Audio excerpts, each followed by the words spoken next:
Good morning, good afternoon, good evening, wherever you are all over the world.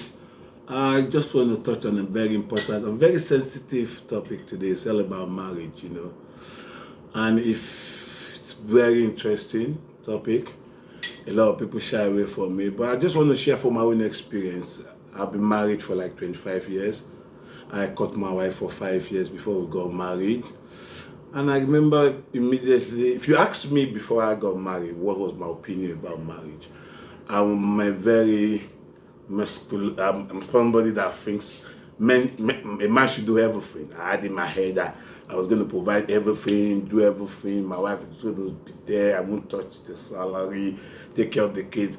I had this big thing in my head, and that's what I was going to do if you ask me. But after I got married, I went to my auntie, bless her soul, my great auntie Awufala, Mama Awufala. And I remember visiting her with my wife. Immediately we got married. And she called us aside and said, for marriage to work, two of us must come together. She gave me this analogy and I would like to share it. I can never forget. She said, if, for example, I am sewing clothes. There is these people in those days, the young people will not know them. We call them a jikari shop. What it means is that you take your sewing machine, you put it by your shoulder, you walk around town, and people call you to sew their clothes. So if I am doing that, my wife should be using the needle and the thread to do the button while I'm using the machine. So I got the analogy quite right that what she was trying to say is that we should work together to achieve greatness. Exactly what is written in the Bible. If you look at Matthew 19, from verse 4 to 6, Matthew 19, 4 to 6, they were trying to tempt Jesus about the devils, and Jesus said, look, for this cause, a man will leave his father and his mother and cleave unto his wife. And he said, the two people shall become one. Said, therefore, what God has joined together, let no man put asunder. He went further to say, there are no more two people, but they are just one in the presence of God. And funny enough, I got the present during my wedding that said 1 plus 1 is 1. Something like this. And I remember I hung this on the wall.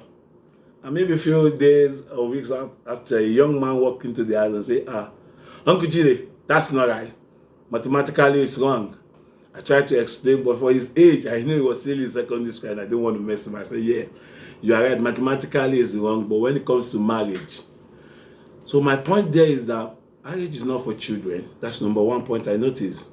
It's for people who are really matured and ready to live as one. Two people come together as one. It's not as easy as I'm going to put it, but it's something that if you experience it, you will say, oh, thank God, I have walked this path. And that's what my auntie was telling me, because she has walked that path. And many years after, my children called me. Michael called me to the bathroom one day. I said, Dad, come up here. I said, what's it? I thought he saw that insect, And I went into the bathroom. I said, what's the problem? And he showed me this. Me and my wife had one cup like this. And he said, Dad, has it got to this? Has it really got to this? And for him to have said, has it really got to that? It means that he has observed us. And we have said that we are doing everything as one. And he was thinking, do I really have to do this with my wife?